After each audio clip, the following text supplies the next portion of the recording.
YT studio বারবার check করলে নাকি চ্যানেল ডেট। এরকম বহু কন্টেন্ট ক্রিয়েটার রয়েছে যারা থাম্বনেলে এগুলো দিচ্ছে, যাদের চ্যানেলের সাবস্ক্রাইবার 1000 থেকে 1 লাখ সাবস্ক্রাইবার অবধি কন্টেন্ট ক্রিয়েটাররাও কিন্তু থাম্বনেলে দিচ্ছে, টাইটেলে দিচ্ছে যে ওয়াইটি স্টুডিও বারবার চেক করলে চ্যানেল ডেট। তো সেই ভিডিও দেখে, সেই থাম্বনেল দেখে, সেই টাইটেল দেখে তোমরা ভয়ে আক্রান্ত। তোমরা ভাবছো যে আমিও তো ওয়াইটি স্টুডিও বারবার চেক করি, তাহলে ওই কারণেই হয়তো আমার চ্যানেলটা ডেড হয়ে গেছে।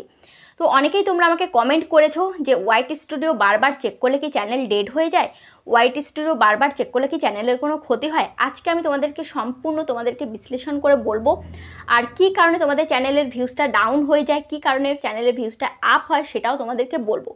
আর আসল সত্যিটা বলবো যে ওয়াইটি স্টুডিও চেক করলে তোমাদের কি কি ক্ষতি হতে পারে, ঠিক আছে? তো ভিডিওটা সম্পূর্ণ দেখো। যারা এখনো পর্যন্ত চ্যানেলে নতুন, চ্যানেলটিকে সাবস্ক্রাইব করেনি অবশ্যই চ্যানেলটিকে সাবস্ক্রাইব করে পাশে থাকা বেল আইকনটিকে প্রেস করে অল করে দাও। তো চলো ভিডিওটি স্টার্ট করা যাক।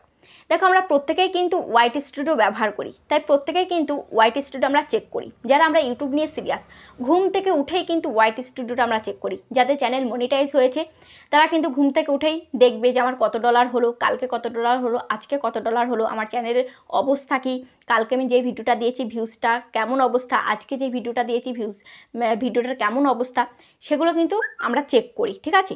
দেখো, আমি কালকে একটা ভিডিও দিয়েছি, তো এই ভিডিওটা দেখো ভিউজটা কিন্তু ডাউন, ইমপ্রেশন ক্লিক থ্রু রেটটাও কিন্তু ডাউন, কিন্তু অ্যাভারেজ ভিউ ডিউরেশন কিন্তু ভালো। তাহলে আমি যদি এটা চেক না করতাম, আমি যদি ওয়াইটি স্টুডিওটা আমি না দেখতাম, তাহলে কি আমি জানতে পারতাম যে আমার ভিউসের কি হাল অবস্থা? তো আমার জানতে হলে কি করতে হবে, আমাকে ওয়াইটি স্টুডিও বারবার দেখতে হবে। কারণ ওয়াইটি স্টুডিওতে আমরা দেখতে পারি যে আমাদের ভিউজ কখন আপ হচ্ছে, কখন ডাউন হচ্ছে। হতে পারে এখন আমার ভিউজটা ডাউন, কিন্তু আবার দেখা যাচ্ছে 2 ঘন্টা পর আমার ভিউজটা কিন্তু আবার আপ হয়েও যেতে পারে। তাহলে সে আপ হয়েছে কি হয়নি সেটা আমি কি করে দেখব? তার জন্য আমাকে ওয়াইটি স্টুডিওতে যেতে হবে, তাই না? আমাদের প্রত্যেকেরই ওয়াইটি স্টুডিওতে বারবার আমাদের যেতে হবে। তো এই যে আমরা ওয়াইটি স্টুডিওতে বারবার যাই, এতে কি চ্যানেল ডেড হয়ে যায়? তো সেটাই বলবো, তার জন্য একটু ওয়েট করো, আমি তোমাদেরকে একটু কিছু বলছি। দেখো, এই যে ভিউজটা আমার ডাউন, পুরো ডাউন কালার দিয়ে দিয়েছে। তার মানে আমার এই ভিডিওটা আর এগোবে না। আমি এই ওয়াইটি স্টুডিওটা দেখে আমার কাছে পুরো ক্লিয়ার যে এখন আমার যে পজিশানে রয়েছে, এইগুলো যে পজিশানে রয়েছে, এই পজিশানে আমার ভিডিওটা আর বেশি দূর যাবে না, ঠিক আছে? ক্ষমতা কিন্তু শেষ। এবার এই ভিডিওটাকে আমি যদি নিতে যাই, তাহলে আমাকে কি কি পরিবর্তন করতে হবে?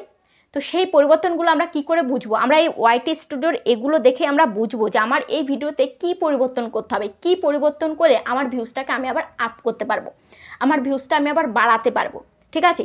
তো তার জন্য দেখো, ইমপ্রেশন ক্লিক থ্রু রেট এটা কিন্তু ডাউন। তাহলে আমাকে কি বুঝতে হবে? তাহলে আমাকে বুঝতে হবে যে আমার থাম্বনেলটা খারাপ হয়েছে, বা আমি যে থাম্বনেলটা দিয়েছি সেই থাম্বনেলটা অডিয়েন্সের ভালো লাগেনি, ওই জন্য ক্লিক করেনি, ঠিক আছে? তো আমি যদি নেক্সট টাইম এই ধরনের ভিডিও করি, তাহলে আমাকে এই থাম্বনেলটা আমাকে দেওয়া যাবে না, আমাকে আরও নতুনভাবে আমাকে থাম্বনেল তৈরি করতে হবে। আমাকে ভাবতে হবে কি নিয়ে থাম্বনেল, কেমন থাম্বনেল দিলে অডিয়েন্স ক্লিক করবে। তারপরে দেখো এখানে অ্যাভারেজ ভিউ ডিউরেশনটা কেমন। অ্যাভারেজ ভিউ ডিউরেশনটা দেখো ভালো। যারা আমার ভিডিওতে ক্লিক করেছে, যারা আমার ভিডিওটা দেখেছে, যাদের প্রয়োজন ছিল এই টপিকের ভিডিও, তারা আমার ভিডিওতে ক্লিক করেছে। ক্লিক করার পরে তাদের কিন্তু ভিডিওটা ভালো লেগেছে। আমি যেভাবে ভিডিওটাকে তৈরি করেছি তাদের কিন্তু পছন্দ হয়েছে, তারা কিন্তু অনেকক্ষণ টাইম ধরে কিন্তু দেখেছে, মানে আমি অডিয়েন্সকে কিন্তু ধরে রাখতে পেরেছি। তাহলে আমাকে জানতে হবে যে আমি যেভাবে ভিডিওটা তৈরি করেছি ভিডিওটা একদম পারফেক্ট ছিল, যারা দেখেছে তাদের কিন্তু পছন্দ হয়েছে।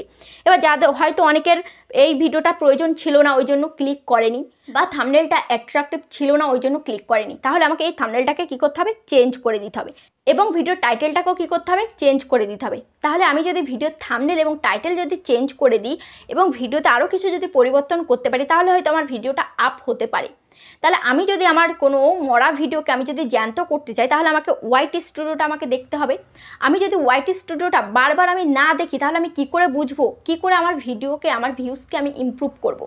তাই তোমাদেরকেও কিন্তু ওয়াইটি স্টুডিও বারবার দেখতে হবে। তোমরা নিশ্চয়ই বারবার দেখো, তোমরা একটা ভিডিও যখন আপলোড করো, আপলোড করে দেওয়ার পর মন কিন্তু ছটপট করবে যে দেখি কতটা ভিউজ হলো, কতটা কি হলো। তারপরে তুমি যদি ধরো তোমার এখন ভিউজটা ডাউন রয়েছে বা ভিউজটা আপ রয়েছে, তো কত ভিউজ হলো সেটা তো তুমি দেখছোই।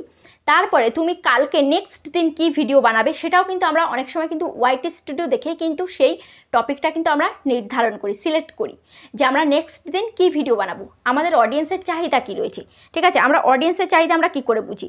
আমরা এখানে দেখো অ্যানালাইটিক্সের মধ্যে যাচ্ছি। অ্যানালাইটিক্সের মধ্যে যাওয়ার পর এখানে আমি অডিয়েন্স, এখানে কন্টেন্ট রয়েছে, ঠিক আছে? তো এখানে আমি এই অডিয়েন্সের মধ্যে আমি ক্লিক করছি। ঠিক আছে।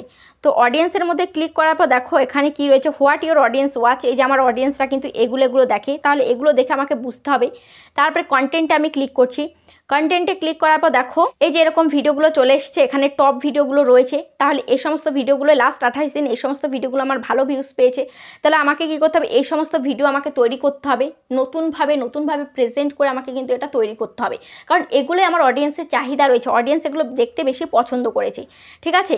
তারপরে আমার ভিউজটা কোথা থেকে হলো, ব্রাউজ ফিচার্স থেকে, সাজেস্টেড থেকে, ইউটিউব সার্চ থেকে। ঠিক আছে, ইউটিউব সার্চেও আমার ভিডিও গেছি। তাহলে আমাকে বুঝতে হবে যে আমার ইউটিউব সার্চ থেকেও কিন্তু ভিউজটা আসে। তাহলে আমি যখন ভিডিওটা আপলোড দেবো তখন কিন্তু আমাকে প্রপারভাবে আমাকে এসইও করে ভিডিও আপলোড দিতে হবে, কারণ এসইও করলেই ভিডিওটা সার্চে যাবে। ঠিক আছে। তারপরে দেখো এই যে টপ মোমেন্ট, আমার ভিডিওর টপ মোমেন্টগুলো কোন কোন জায়গায় পেয়েছি। ঠিক আছে, কোন কোন ভিডিওগুলো টপ মোমেন্ট পেয়েছে সেটাও কিন্তু এখানে রয়েছে। তাহলে সে সমস্ত ভিডিও আমাকে তৈরি করতে হবে। তো এইগুলো যদি আমরা না দেখি, ওয়াইটি স্টুডিওতে যদি আমরা এগুলো না দেখি, তাহলে আমরা কি করে আমাদের চ্যানেলকে আমরা বড় করব, কি করে আমার ভিউজকে আমরা ইমপ্রুভ করব? তাহলে অবশ্যই আমাদেরকে ওয়াইটি স্টুডিওটা দেখতে হবে। প্রত্যেকে ওয়াইটি স্টুডিওটা বারবার দেখতে হবে। এবার কথা হচ্ছে যে ওয়াইটি স্টুডিওটা দেখতে গেলে আমাদের বারবার যেতে হবে, তো বারবার চেক করলে কি কোনো ক্ষতি আছে? কোনো ক্ষতি নেই। আমরা দিনে 10,000 বারও ওয়াইটি স্টুডিও ওপেন করতে পারি, কিন্তু কোনো ক্ষতি হবে না। ঠিক আছে, আমি নিজে যে কয়েকশোবার আমি ওয়াইটি স্টুডিও ওপেন করি, এতে কোনো ক্ষতি হয় না। তোমরা ভাবছো তাহলে চ্যানেল কেন ডেড হয়ে গেল, বা চ্যানেলে এখন কেন ভিউজটা হচ্ছে না? দেখো অ্যালগোরিদম কিন্তু সপ্তাহে 1 দিন 2 দিন কিন্তু অ্যালগোরিদম চেঞ্জ হয়। ঠিক আছে, তো অ্যালগোরিদমের কারণেও কিন্তু, অ্যালগোরিদম চেঞ্জ হওয়ার কারণে কিন্তু তোমার চ্যানেল কখনো আপ হচ্ছে, কখন কিন্তু ডাউন হচ্ছে। ঠিক আছে, তো দেখো আমার চ্যানেলের ভিউজ কিন্তু আর মাসখানিক আগে কিন্তু ভালোই ছিল, কিন্তু এখন কিন্তু রিসেন্ট ডাউন হচ্ছে। তো এক এক চ্যানেলে এক এক রকম পরিবর্তন দেখা দেয় অ্যালগোরিদম চেঞ্জের কারণে। কারো চ্যানেলে এখন ভিউজ আপ রয়েছে, কারো চ্যানেলে ভিউজ ডাউন রয়েছে। এভাবেই কিন্তু আমাদের চলতে হবে। যাদের আজ থেকে 7 বছর 10 বছরের পুরনো চ্যানেল, তাদেরও দেখো তাদের কিন্তু অভিজ্ঞতা রয়েছে, তারা কিন্তু এই নিয়ে ডিমোটিভেট হয়ে যায় না যে আমার কেন এখন ভিউজটা ডাউন, তাহলে আমি ভিডিও দেওয়া বন্ধ করে দেবো। তারা কিন্তু ডিমোটিভেট হয় না, কারণ কি তারা জানে যে ইউটিউবে কাজ করতে গেলে কখনো ভিউজ ডাউন হবে, কখনো ভিউজ আপ হবে। তো যখন ভিউজ ডাউন থাকবে তখন ডিমোটিভেট না হয়ে আরও বেশি করে ভিডিও আমাকে দিতে হবে, তবেই কিন্তু আমার ভিউজটাকে আমি আপ করতে পারবো। তো আশা করি তোমরা বুঝতে পেরেছো। তো অ্যালগোরিদম চেঞ্জের কারণে কিন্তু তোমাদের ভিউজটা কিন্তু ডাউন হয়। তো ডাউন হলে কোনো সমস্যার কোনো কারণে আরও ভালো করে ভিডিও দিয়ে যাও, একদিন কিন্তু আপ হবে। তো ভিডিওটা আশা করি তোমাদের ভালো লেগেছে। কেমন লেগেছে অবশ্যই কমেন্টে জানাবে। আজ তাহলে পর্যন্ত, আবার দেখা হবে নেক্সট ভিডিওতে।